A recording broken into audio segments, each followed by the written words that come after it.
Picture this. You're at a historical museum trying to process heavy history, and suddenly we run into a group of white liberals who are feeling the black experience so intensely, they're practically auditioning for a spot in history. But wait until you hear what one woman said while looking at a plantation photograph. Everyone was asking themselves the question. Everyone.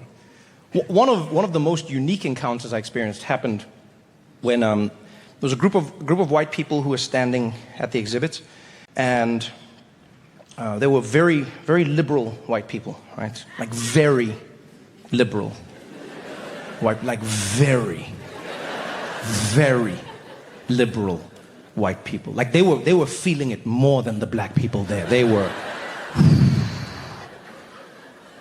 Yeah, to show how much they were feeling it, there was a moment where some of the black people who were walking around the exhibit, right? Because there's black people walking around the exhibit, and there's white people there. Everyone can go, right? And so the black people who were there were living what I would consider the full black experience, which is being a human being. So some people were crying, and then a moment later they were talking to their friends, sharing stories, recounting, laughing, etc. And one person laughed, was like talking to their friend, like, ha ha ha ha, yeah. And then the woman, there was a white woman here who was like the leader of the crew. She turned at that laugh, she was like, ha ha, and she was like, shh.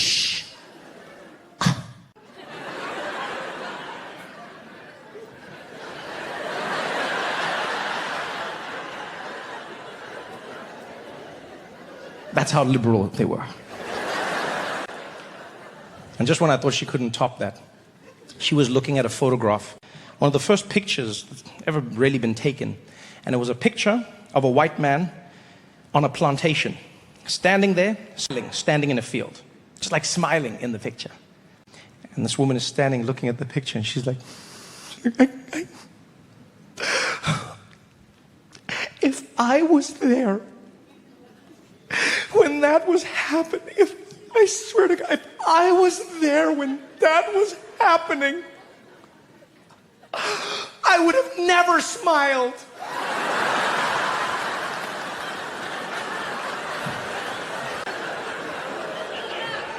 You know when a sentence has the exact conclusion you did not predict? Like this was, I thought she was like, if I was there, I would have fought, I would have freed, I would have, no. She's like, I would have had slaves, but I wouldn't have enjoyed it. Just be crying, I'm so sorry this is happening to you. I'm so sorry. Yeah, dust behind the couch as well, but I'm so sorry. I can't. It was really, really something. You know, you moved to that level there for more than an hour. At the end of it, I was so taken by the question that I was asking myself, who will you be? What's the ultimate test of a ride-or-die friendship? Is it helping you move a couch? No. It's pulling out your phone, texting your 6'5" lanky white best friend, and asking him a completely unhinged question. If slavery ever makes a comeback, do you promise to own me and treat me really well? When history calls that I texted one of my best friends, David Meyer. He's actually the first American I ever became friends with. He came to South Africa by chance 20 years ago, was on like a school project. We met by chance, became friends by chance, and then he convinced me to come to America and do comedy, which I had never planned to do. The rest is history. So we've been friends since that day, right? And yeah, it's a beautiful story. And also our lives are so different. He's this 6'5" lanky white from North Carolina, right? Sweetest guy ever, super sincere. And because of that, I love playing pranks on him. And as we left that exhibit, I texted him, and I was like, yo, Dave, I need to ask you a favor. And he responded, he's like, yo, dude, what's up? And I said, if slavery comes back, do you promise to have me as one of your slaves and treat me really well? And then he responded, he was like, dude, what? And I said, do you promise to have me as your slave and treat me very well? And he was like, what are you talking about? And I said, yes or no? And then I just saw the little dots, and it was like typing, typing, typing, typing, typing, typing, typing, typing, and then he called me. I was like, yo, what's up? He's like, dude, what are you even talking about, man? What is happening? What do you mean slavery? I just want to know from you, Dave. If slavery comes back, do you promise to have me as one of your slaves and treat me really well? He's like, dude, no. What do you mean? Slavery is not coming back. Slavery's not coming back. I was like, that's what they said about Ghostbusters. Just answer the question. Will you or will you not have me as one of you? No, dude, no.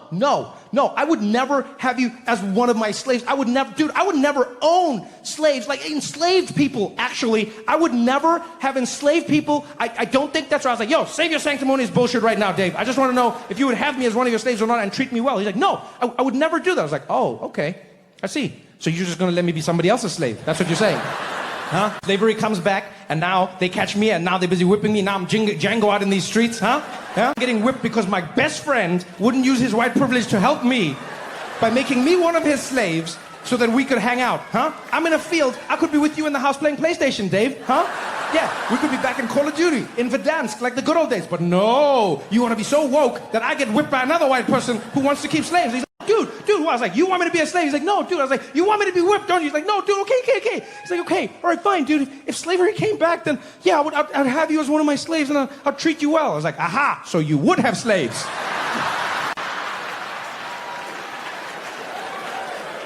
I was like, all right, I gotta go. And he's like, no! He still hasn't forgiven me.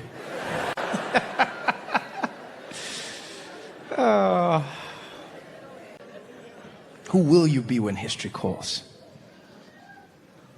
It's so much easier when it's hypothetical. We've all been fed this sanitized Disney movie version of the civil rights movement, where everything wraps up neatly with a dream and a holiday mattress sale. But nobody ever warns you about the ultimate, hilarious plot twist. What happened the very first time activists finally got served at those segregated lunch counters? As you move from one exhibit to the next, move through Reconstruction, Jim Crow, you get to the civil rights movement. And it's impressive on its own, but because it has now been 60 years since the I Have a Dream speech, they've expanded the part of the exhibit that looks at Dr. Martin Luther King's life.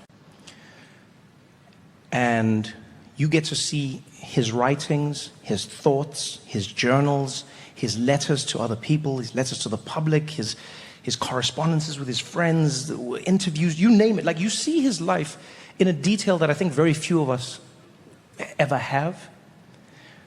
And I don't want to speak for everyone, but I feel like when we're taught about MLK, it's a really sanitized, flat version of his life. Do you know what I mean? It seems really simple and inevitable. Whenever you're taught the story, it's just like, there was a man named MLK, he didn't like what was happening, and he marched on the bridge, he had a dream, and he lived happily ever after. Happy MLK Day, 50% off your mattress. But when you see his life, it's not like that. Because that, like, genuinely, when people talk about it, there'll be the Happy MLK Day, and then it almost sounds like a Disney movie. It has like the same plot as a Disney movie, It's just like, this summer, one man, one dream, changed the world. I have a dream. Timothy Chalamet is Martin Luther King, only on Disney Plus. That's how it feels. But when you see his life laid out, I mean the minutiae of his days, the things that he and the people around him were experiencing. He was arrested somewhere around like 29 times over the course of like 4 years. Trumped up charges. Sometimes he was left in a jail cell by himself, wasn't given food, wasn't given a phone call, nothing. Sometimes he was beaten, sometimes they just, like, you see this man's life in detail. They chased him out of towns. Federal government came after him. J. Edgar Hoover himself, the head of the FBI, designated Martin Luther King as the most dangerous man in America. And then the FBI ran a concerted campaign to destroy him, try and break up his friendships and his working relationships. And the most sinister thing they did was they tapped his phones and they found out that he was having an affair. And they phoned his wife, Coretta Scott King, and they snitched on him because they thought that would destroy his marriage and destroy the movement. Yeah, the FBI tried to dish gossip on Martin Luther King. It totally changes how you see the organization, right? FBI seems so serious. Now you get the real picture. They're in that J. Edgar Hoover building in the morning. What are you working on, Kowalski? Drug enforcement, sir. What about you?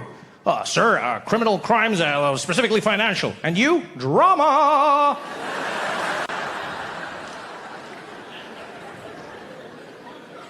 You see everything that happened to MLK, everything. Some of it internal because he writes about it, some of it external because people are observing. One of the sections that really lays out what it was like is a 4-year stretch where Dr. King and other black people would try to go and get served in restaurants that were segregating black people and weren't allowing them to get food. They would walk into the restaurants, they would sit down, dressed to the nines, and they would get denied service. They would get kicked out, they would get cursed at, spat on. Oftentimes they were beaten, right? Leave with concussions, bleeding. They'd go home, they'd wash up, they'd come back, they'd do it again. Go home, wash up, do it again. Go home, wash up, and do it again. And now, when we talk about it, we go, well, they did the right thing because look how it turned out. Yes, but when you read his life, you go, it wasn't inevitable. There was no guarantee that it was going to work. There was no sign that it was working. And yet, they persevered. When I was looking through his life and when I was reading his works and I was looking, I was like, was there ever a moment when he regretted? Was there ever a moment when he regretted what he had gone through, what he was doing? Like when he tasted white people's food for the first time?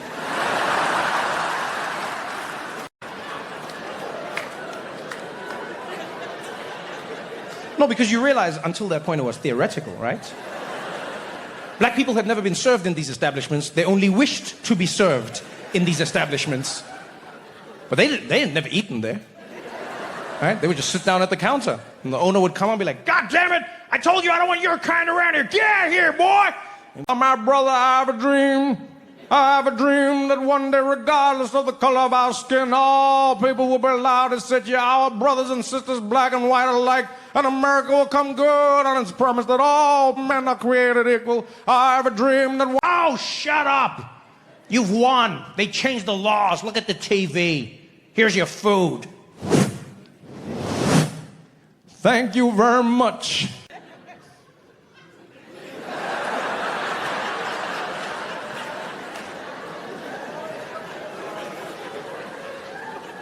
Oh, shit.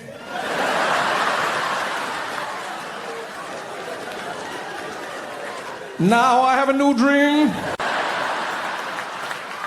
I have a new dream that one day white people will discover seasoning. And I have a dream that they will no longer consider black pepper to be a spice. I have a dream that we will all come together to defeat the real white devil, mayonnaise.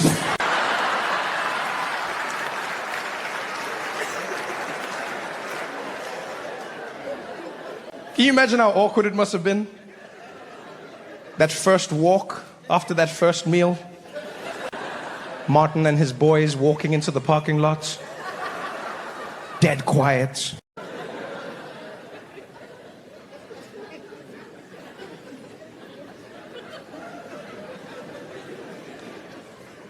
For this shit, Martin? For this shit, Martin? I'm so sorry, fellas, I didn't know. God damn it, Martin, you had them whipping our ass for this shit? Did you taste that? I thought it was delicious. That's why I thought they were blocking us. I apologize, fellas. I'm so sorry, fellas. My bad. God damn it, Martin, that shit tastes like depression, man. Is this the shit we've been fighting for? I'm so sorry, everybody. I'll make it up to y'all. I'll buy everybody Popeyes on the way home.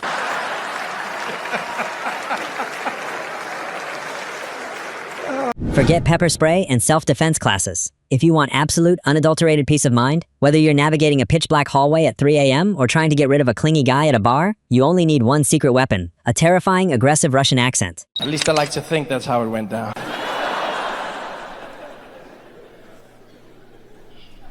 But it's easy and frightening when you think about how just the way you speak can determine and change your path in life. We still do it today. It's the reason half of the world has immigrant problems. It's not really immigrant problems. It's the fear of something that is different. Because when people say they don't like immigrants, most of the time they're not referring to immigrants who look and sound like them. They're talking about immigrants who speak differently, who look different. You know, because an accent comes with a connotation. You think you know if someone is smart or stupid because of their accent. And yet the truth is an accent is not a measure of intelligence. It's just someone speaking your language with the rules of theirs. Accents have connotations. We cannot deny it. Look at the French. We all believe that the French are romantic. Why? Because of their accents. They've got that thing.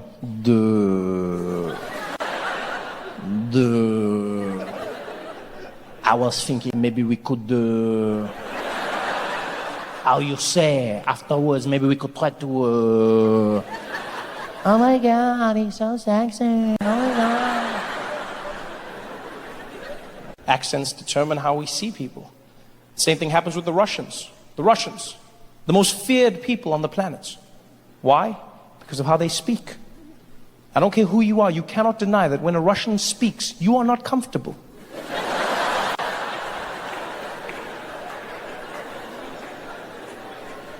As soon as they open their mouth, yeah, go to kill you, break you. I'll destroy your family. Even if they say nice things, it still sounds menacing and dangerous. Yeah, fluffy rabbits and teddy bears. Happy Valentine's Day. Sounds like a threat. You know, with the Russians, I don't care who you are, where you are in the world, you do not mess with the Russians because of that accent. All of us in the world are afraid of the Russians. They do that thing when they speak. It strikes fear into the hearts of men. And you see it every single day. Look at what happened at the Olympics. We found out that the Russians have been doping for the last 4 or 5 Olympics. Olympic Committee banned them, confidently as well, while they were in Zurich. We here at the Olympic Committee feel that Russians may no longer participate in the Olympic Games due to their doping practices. And they are now hereby uninvited from the Games in Rio and banned hitherto and into the future. Thank you very much. And the Russians were like, what did you say? Well, the truth is, you know, it's for everybody, yeah? You can come when you want to. I mean, who am I to ban you? Yeah, this is for all of us. Okay, I see you in Rio. Okay, yeah, wiedersehen. Bye. Everyone's afraid of the Russians. You see it when it comes to geopolitics. Look at what happened in the Ukraine. Russia took a piece of another country, annexed Crimea, no provocation, no reason. Out of nowhere, the Russians were just like, yeah, I like. And the whole world, what did we do?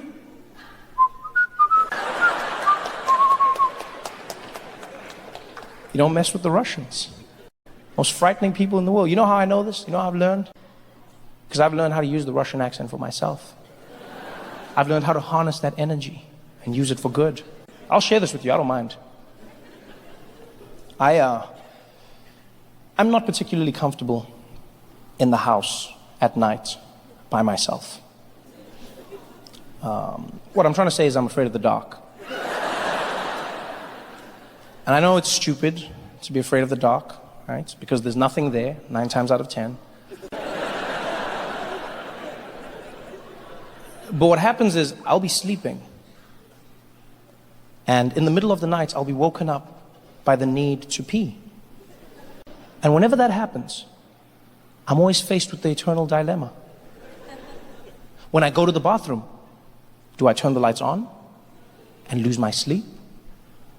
Or do I leave the lights off and shit myself?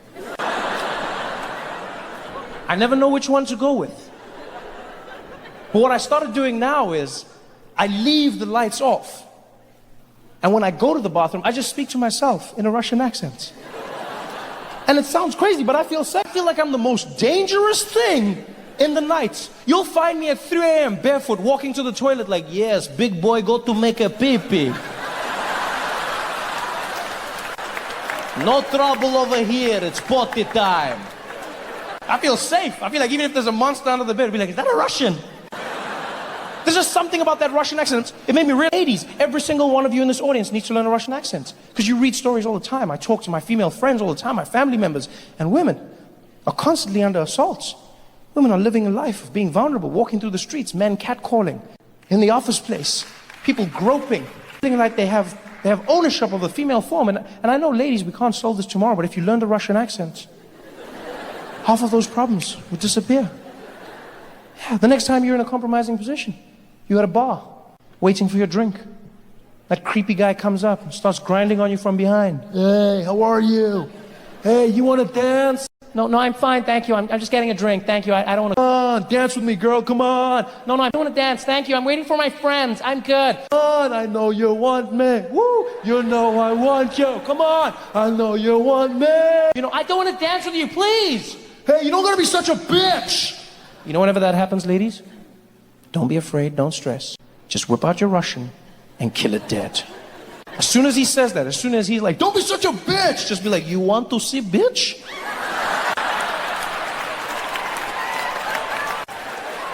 Sober up and walk away. Use it for anything, ladies. Anything. At work, in the streets. Use it at home. Doesn't have to be life or death. Could be a mild annoyance. Yeah. Next time you're in bed, you're trying to get to sleep, but you can't. Because there's this horny little rabbit behind you. Dry humping your back. You know the nights I'm talking about. Everyone in this room knows the nights I'm talking about. Ladies, you're dog tired, you just want to fall asleep, and he's there behind you. Baby. Baby. Baby. Baby. What? Are you sleeping? Yeah, I'm trying. What do you want? I want you, baby. I've wanted you all night. Oh, I want you so bad. You look so good right now. And that nightgown and your curlers, girl, I just want you so bad right now. Oh, baby, thank you for thinking I'm beautiful, even though I'm in my curlers. But please, can we talk about this tomorrow? I'm so tired, baby. Aren't you tired? I'm never tired for you, girl. I want you right now. Baby, please, let's do this tomorrow, please. I'm so tired. I just want to sleep. It's fine, you can sleep. I don't mind. No, I'm not gonna sleep.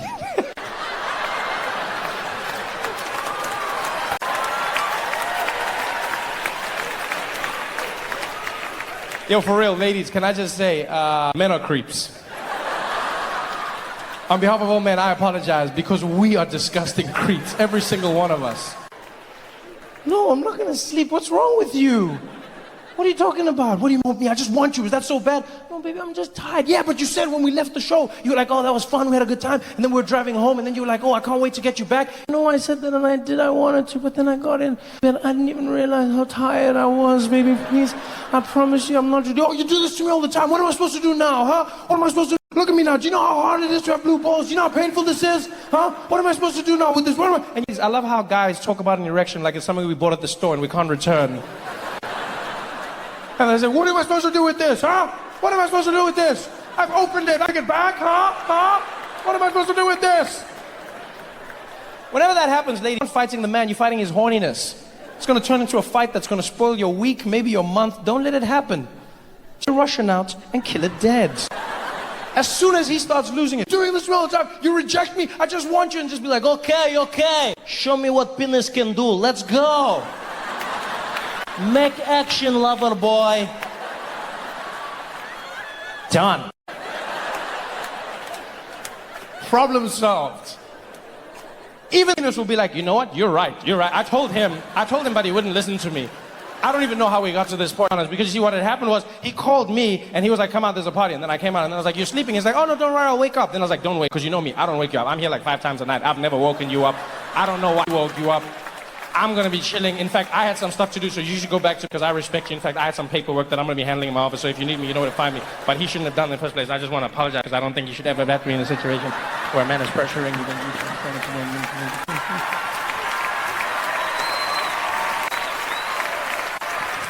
John! Kill it dead, ladies. All you need is that Russian accent. The most dangerous accents in the world. And yet, strangely enough, I found the Russian language does not make me fear at all. Strangest discovery I made. The Russian accent makes me fear. The Russian language does not. Because a language is something someone else speaks. An accent is me interpreting how they're using mine. It's a completely different thing. I was walking through the streets with a man on the phone, a Russian guy, speaking to someone in English. Sounded like he was setting up a drug deal. And then he switched into Russian. The strangest thing that happened in my brain. He was walking, and he was like, yeah, Vlad, the guys go to bed, okay, at 3 o'clock. Yeah, you go to tell me when you get the package. Afterwards, I go to let you know what's happening. No, Vlad, no, listen, Vlad. Нет, Vlad, давай дальше ракетчик надо, нет? Вы точно отверяете. Вы точно, нет, вы точно, все пьянот. Нет, как точно говорят? Фиамат, когда обычно едут. Нет, вы точно, спасибо, когда же, да. That was the weirdest thing in my head. In my head, he instantly went from internet criminal to immigrant. Instantly. I wasn't afraid anymore. It was the strangest thing. He was just a normal person in my mind because Russian doesn't frighten me. If anything, Russian just sounds like a DJ is scratching on a turntable. That's all I hear when I hear Russian. It sounds like a DJ took a turntable and is scratching English like, yeah, Vlad, the guys go to bed, okay, 3 o'clock, okay? Yeah, you got to let me know when you package. Afterwards, the guys got to call me, okay? Yeah, don't worry about that. I'll let you know what's happening. No, Vlad. No, listen, Vlad. Vidnačket derečkov kekesn jitbut ishdirkechbut jebut partishnika butznet jeda vrjeta patnačkebut vochnarchebut kepochne ebe Russian. That's all I'm hearing. New York, you guys have been amazing, man. Thank you so much for coming out. I had a great time with all of you. Have you guys seen our president? Huh? Have you seen him lately? Oh man, he's back. He's back and better than ever before, you know? The last few months have been so taxing on him. People fighting with him in Parliament, shouting things at him. He's been stressed, sitting in a corner, quiet, all to himself. And then he found out that he would be paying nothing, absolutely nothing for the upgrades at Nkandla. And he walked into Parliament, a new man. Had a bounce in his step. He had his swag back. Jacob 2.0. I mean, he's still doing the same things, making the same mistakes, but now he has a certain level of panache. I saw him mess up a speech the other day, stumbled on a word like he always does. This time though, he didn't frown, he didn't get stressed. He just worked through it. And here we can clearly see there are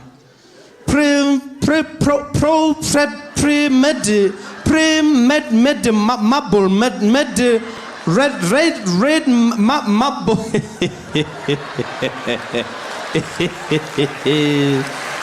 A marble red marble.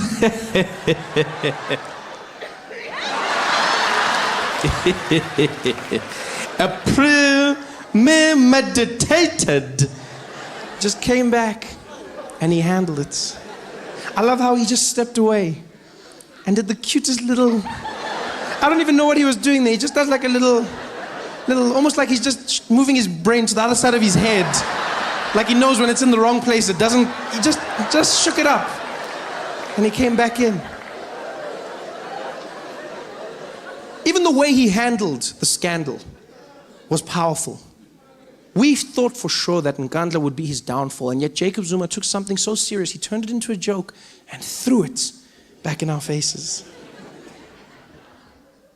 Where we are clearly living in a place where there is a poverty of politics, people asking questions, but they don't want answers, questions, more answers. We're investigating, they ask again, questions, more answers. Then in Parliament, we're here, point of order, yes, Nkandla. Thixo wase George Koch.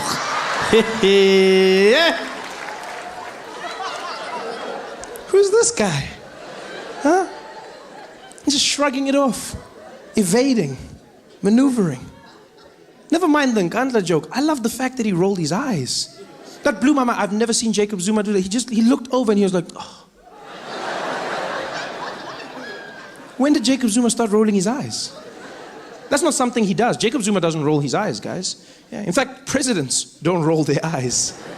It's not a very presidential thing to do in parliament, to roll your eyes at the opposition. Even the most defiant rulers in the world don't roll their eyes. When the UN is telling the leader of North Korea to stop making nuclear weapons, you don't see Kim Jong-un going, whatever.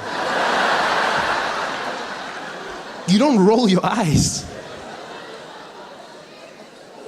But Jacob Zuma did, and he did it in style. I want to know where he learned it, how he learned it. Has he been doing this for a while? Yeah, because rolling your eyes is part of an attitude. You don't just roll your eyes. If you roll your eyes, you got that sass, you bitchy, you know? Is he doing more than that? Now I see Jacob in a totally different light. Now I'm picturing him hanging out with the rest of the ANC comrades, chatting about these problems. President, they want to know where's the money, Mr. President. Where did the money go? And he's like, I'm in guys. Over and over, they keep asking me. I mean, literally, I'm dying now. Like, can't they get over it? Like that music guy, get a life already. Just because you hang with white chicks. I mean, please, whatever. Is that what he's doing? And if he is, where did he learn that? Where do you learn to roll your eyes at that age? That's what I want to know. It's not your friends. It's not your colleagues. It's probably your kids. Yeah, you learn bad habits at home. Jacob Zuma probably learned it from one of his children in the house. One of his daughters, maybe. She was going out for a night with her friends, caught her as she was leaving. Hey, when Tombazan, where are you going dressed like that? Dad, I told you, I'm going out with my friends. I'm going to a party. First of all, you are already in a party.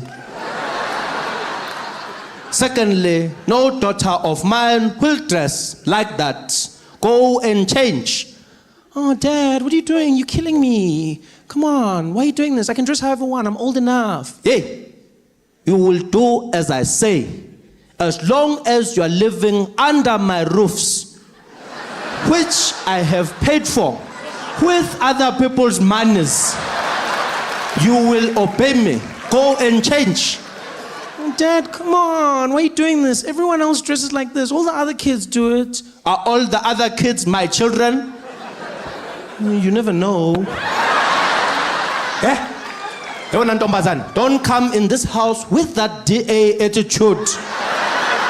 Go and change now. Whatever.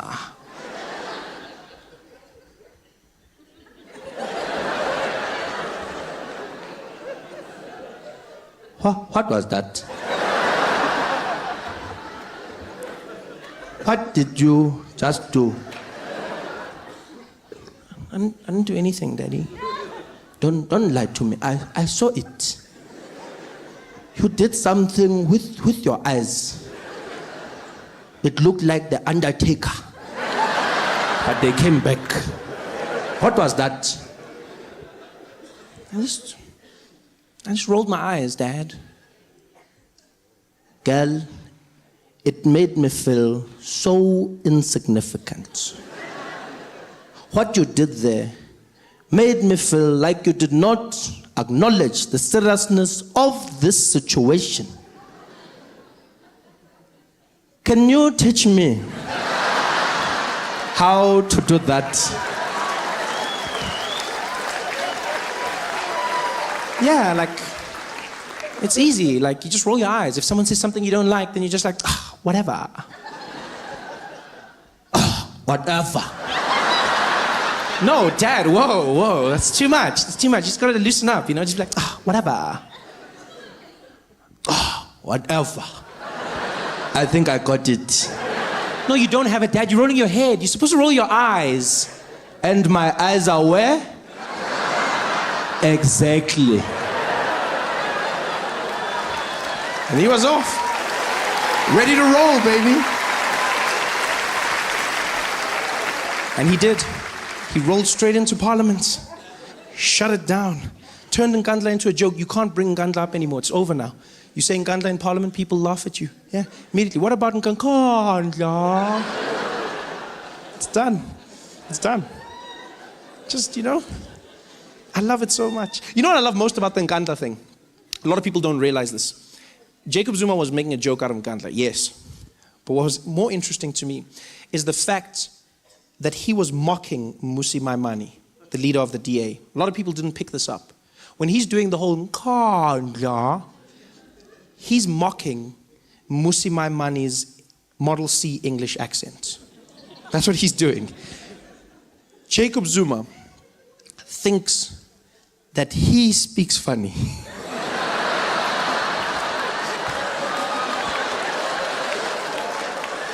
That is priceless. Jacob Zuma sits in parliament watching Musi Maimani speak, like, and we'd like to know about the allocation of funds, more especially regarding the homestead at Nkandla, and whether, and he's like, this guy talks so funny. Kanja, would you like some tea with your crumpets? Marshmallow.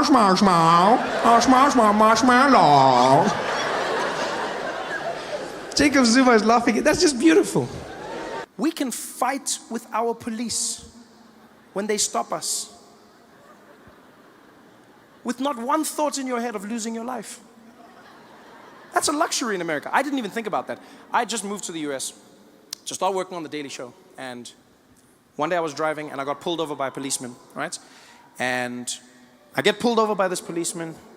And being pulled over by the police in America is a stressful experience because they make it a game show where you've got to try and figure out what's going on.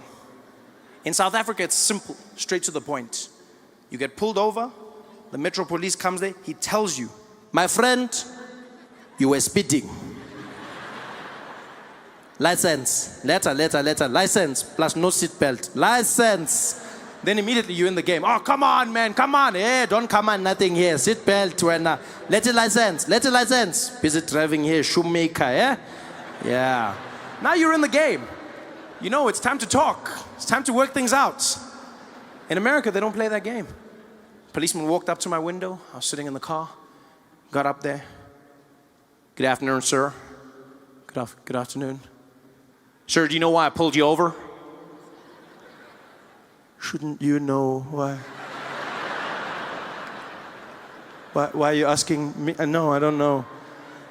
Sorry, what did you say? I said, I don't know why you pulled me over. I pulled you over, sir, because you were speeding. Oh, okay, I didn't know. Do you know how fast you were going, sir? Did you not check your notes before you came? I feel like this is part of now I'm doing your job and my job at the same time. Sir, are you giving me attitude? No, I'm not giving you attitude. I'm just saying you can't ask me why you stopped me and then ask me how fast I was going. Next thing you're gonna ask me to write my own tickets.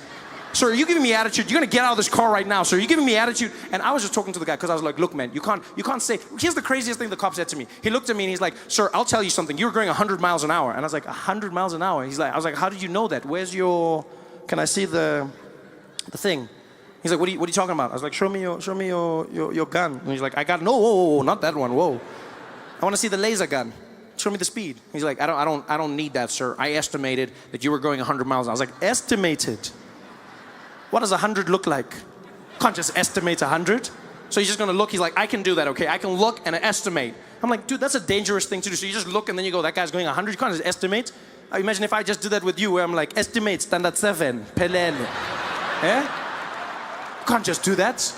I'm sorry, sir, what did you just say to me? I didn't say any, I'm just saying that it's not fair for you to, like, it's a weird experience with police over there. And my friend was in the passenger seat. He was shitting himself the whole time. He was just like, yo, dude, shut up. Yo, dude, shut up. Shut up, Trevor. Shut up, Trevor. You're going to get us killed. Shut up, Trevor. I was like, what do you mean get us killed for what? Why are we getting killed now? He's like, shut up, Trevor. Shut up, Trevor. I take that for granted because in America, you could get shot. You know, and you read stories and you see stories of black Americans getting shot, and that is true. They get shot at a disproportional rate. But white Americans also get shot by the police all the time. White police in America, police in general in America, are trigger happy. They don't play games. It's all racism. It's just police as a whole. Shoot first, ask questions later. There they are. You! Freeze! Did I get that order right? We take for granted the relationship we have here. In America, you read stories of people getting shot because they pulled out their wallets. In South Africa, you'll get shot because you didn't pull out your wallets. We're always talking. That's my favorite thing about South African police, is that you feel like you're part of what's happening. Pull over, the cop comes there. How are you, sir? I'm fine, how are you? Yeah, I'm fine, yeah? I don't know if you saw here, let me just show you. Can you see here? Check the numbers. Check the numbers. See that one there? Top score. Yeah? See there, top score, eh? See that number there, yeah? Yeah. What does that number say? Then you're like, it says 160. Yeah? If it was Pac-Man, you have an extra life now, eh? Yeah? 160. So, what are we doing now? Malume. Yeah, what are we doing now? Malume. Hey, yeah, I know, my man, I know. They feel your pain. We're in this together. I almost feel like we need to send South African police. We need to send South African police to America, just so that Americans can learn what it's like to have a functional police force that's not always threatening to end your life. You know? A police force where you can communicate, where you can air your differences without fear of mortal retribution. Wouldn't that be great, to have Americans in sticky situations? There they are, at a standoff. The police pull up. Woo! Woo! All right, we're gonna hand you over. We've got a Sergeant Matabula here. He's a specialist from South Africa. We're gonna hand you over. Hello? Hello, sir, how are you? Man, I ain't coming out. Yeah. I'm greeting you. I said, how are you? Don't just shout here, we are talking. How are you? I'm fine, man. Thank you very much for asking. How are you? I'm doing good, thank you very much. Okay, what's going on here, my brother? Look, man, that shit y'all trying to pin on me, it ain't true, man. I'm innocent. Okay, so just come out and we can talk. Nah, man, I know how this shit goes down. Y'all gonna kill me or I'm gonna spend the rest of my life in jail. That's not true. That's not true. Just come out, we can talk. I know what y'all gonna do, man. I got two options. I'm gonna die or I'm gonna spend my life in jail. There's another option. It involves a cold drink.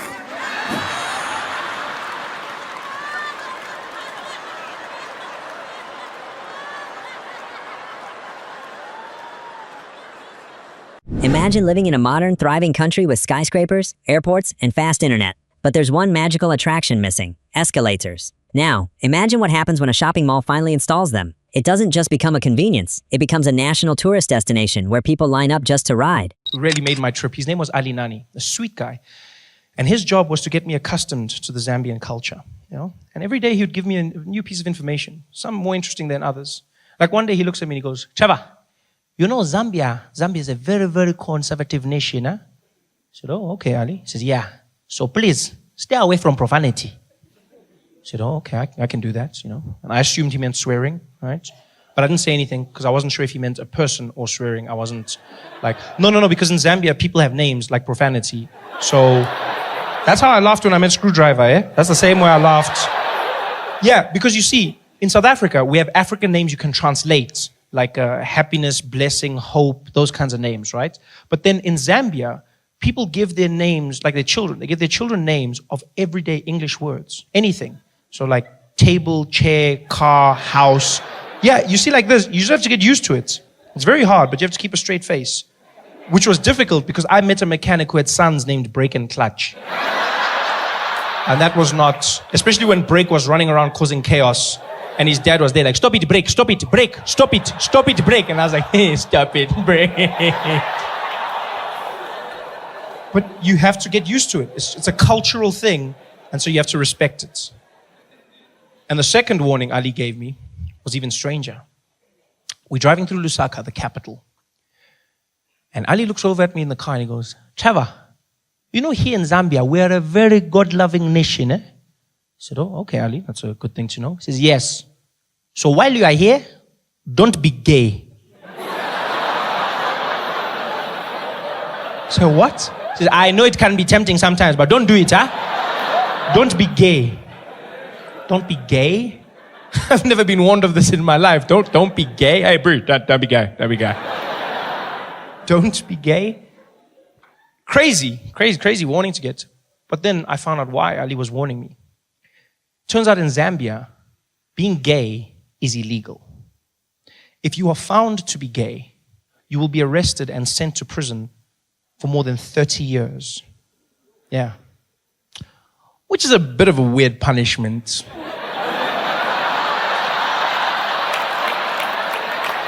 When you think about it. I mean, I'm not saying gay guys would enjoy prison. I'm just saying if I was gay, that's not the worst thing you could do to me. You'd be like, you're going to jail. I'd be like, oh no.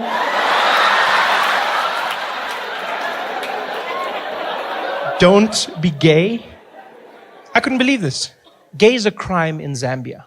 Which got me thinking, if gay is a crime, that means the police have to monitor it. They actually have to police gay. Yeah. Which means in their police force, they have a gay division. It's a crime. It's a crime. So that means they've got a murder unit, they've got a robbery unit, they've got a white collar crimes unit, and then they've got a gay unit. Huh? Yeah, they've got a little G unit in their police force that's responsible for all things gay. That must be the most fun police force to be in the world. You get to go undercover, dress up really nice, get in touch with your flamboyant side, just have a good time. I bet the sergeant's there every morning briefing his detectives. Good morning, detectives. Welcome, everybody. Today we will be launching a sting operation. We have just been informed of a fashion show that will be taking place. And as you know, the gays cannot resist the latest trends. Therefore, we will be in full attendance to apprehend each and every one of them. Let us make sure we are here. Detective Chipua, present. Detective Table, present. Detective Mungai, present. I think he's in too deep.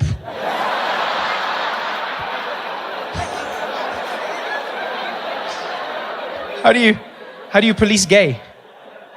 Do they stop you if you look suspiciously gay in the streets? I mean, gay doesn't have a look, but maybe you've just got a bounce about you. Maybe you just have like a bit of pizzazz. Maybe, Do the police pull up there and it's like, woo! You over there!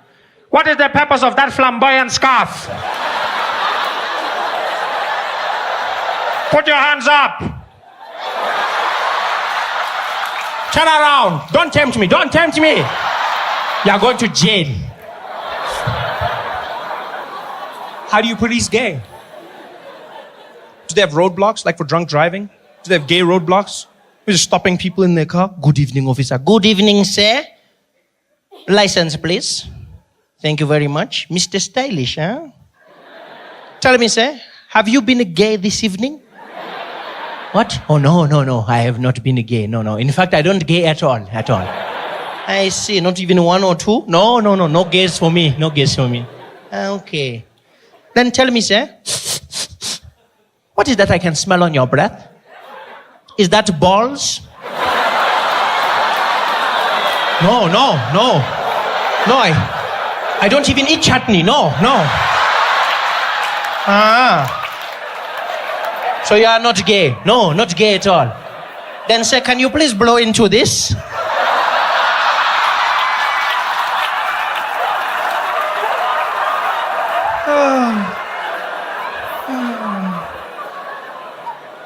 Don't be gay. I was not gay while I was in Zambia, so I had a good time. Went around, saw the people. The highlights of my trip came when on my day off, I asked Ali for suggestions. Ali said to me, maybe you should drive around Lusaka, meet some of the people, just have a good time. I said, Ali, I want to do something special. He said, okay, well, in that case, maybe you can go to the mall. And if you are lucky, maybe you can ride the escalators, huh? So what? Yeah, I'm not promising anything. But if you are early, maybe you can go once or twice. So escalators, I know, mind-blowing, huh? I thought he was messing with me. Until I found out people in Zambia go to the mall just to ride the escalators. Seems ridiculous till you understand the backstory. When we were in Zambia, there were only 5 public escalators. 5. in the whole country. The first escalator was built in August. Yeah. Not August 19. No. You guys remember August? August? You guys remember that? They built their first escalators ever. Yeah. And so now it's all the rage. People go to the mall just to ride escalators. Yeah.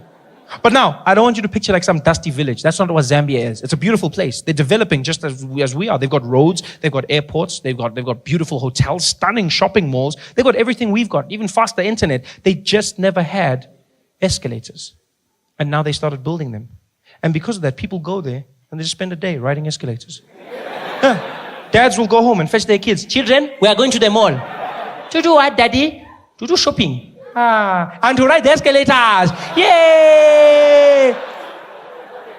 We couldn't believe this, so we went to the mall, right? We get to the mall is empty. Escalators are packed. People are standing in lines, going around, doubling back on themselves. There's old people, young people, even couples. There were couples. Guys that actually picked up women by saying, I'm going to take you to the escalator, girl. Ooh, you're so fancy, eh? Escalators. Some people didn't even know how to ride the escalators. Kids were easy. They just jumped on. Old people would panic. There was one guy who got on the escalator and it was going up. And I guess to compensate for something in his mind, as it went up, he started leaning. He fell down. He was hurt so badly. Oh, it was fantastic to watch. We spent like 3 hours doing this, just watching people riding escalators. And you know what? Our patience paid off. Because in hour 3, the most fantastic thing happened. A school brought a class of children to the mall. And their excursion was just to ride the escalators. It was magic. 30 kids, about 5 years old, cutest things, wearing their little black and white uniforms. And they're standing there together holding hands. And they were so excited, so they're shining, you know. Not from excitement, that Vaseline.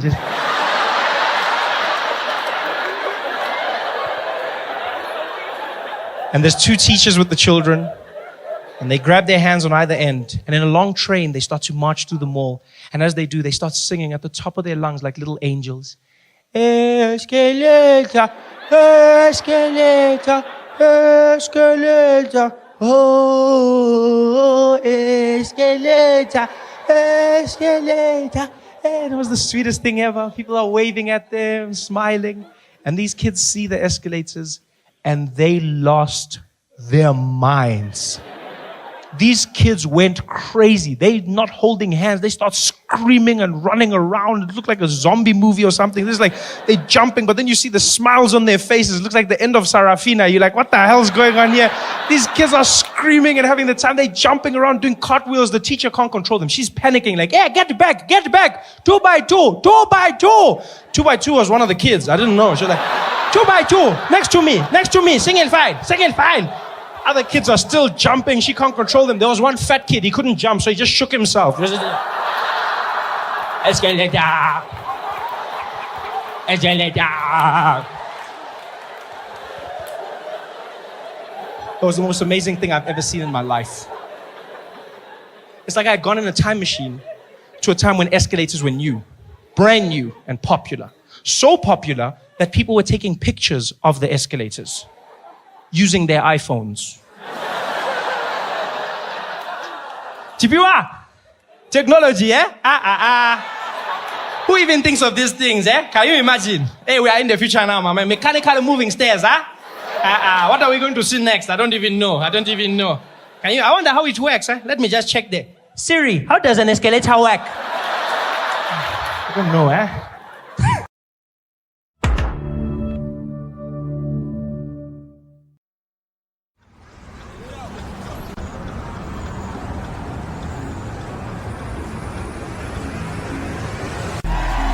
Beautiful people, put your hands together for Trevor Noah!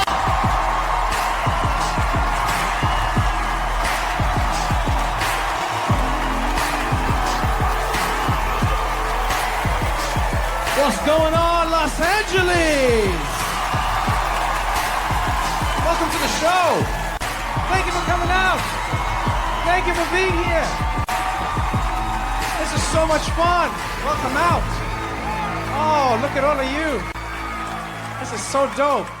I love everything about LA, even the things that people hate about LA. I love the traffic in LA. It's like one of my favorite experiences. Yeah, when you don't live here, it's great. It's wonderful because you get to be a part of it, but you know it's not yours forever. It's like another person's child. You know what I'm saying? Yeah, you get to be like, this is crazy. Have it back. That's what it feels like. I love it, man. I love the vibe, you know. I love driving out here, you know. And while I'm out here, I get to listen to the radio because you guys have great radio stations because you're always in your cars, you know. In New York, like radio's not a big thing for me living in New York. I ride my bicycle, I walk through the streets. I can't listen to music because I'll die. But in LA, that's all I do. You just listen to music. Now these days when you're driving around, all you hear is trap music. That's the big thing you hear is trap. That's the new music on the radio. It's really fun, trap. I don't understand what they're saying, but I enjoy it. You know, yeah, every single song is the same. Every trap song to me sounds like a toddler complaining about life. That's all I hear when I listen to trap songs. Every time a trap song plays on the radio, I think of my little brother. He'll go outside, he'll like hurts himself, he'll come back crying, and it sounds like every single trap song ever. He'll and I'll be like, yo, Isaac, what happened? Like, and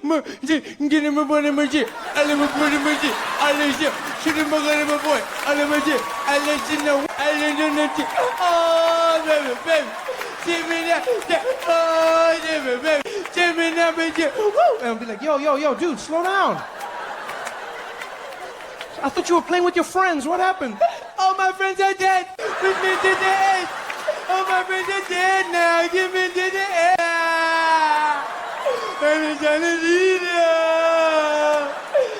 I'll be like, yo, go talk to your mom, man. I don't know what you're saying. Go talk to your mom. The city of angels. I love every moment, man. I'm enjoying myself.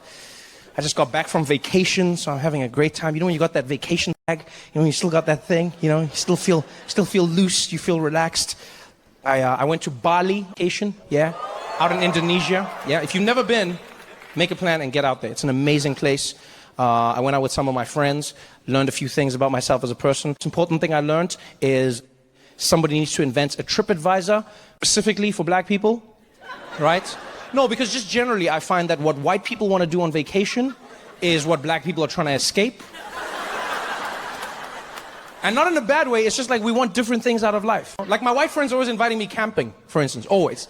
Like with enthusiasm, we're like, Trevor, you want to go camping, dude? Why? Why? It's like, dude, what do you mean why? It's amazing, you're kidding me? It's like no water, no electricity, you know?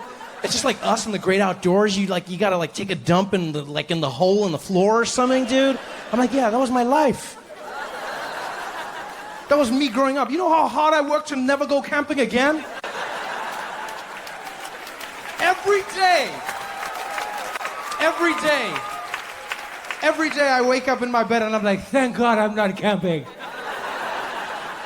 If my family saw pictures of me camping, they would be devastated. My grandmother saw me out in the woods. She'd be like, oh, what happened to Trevor?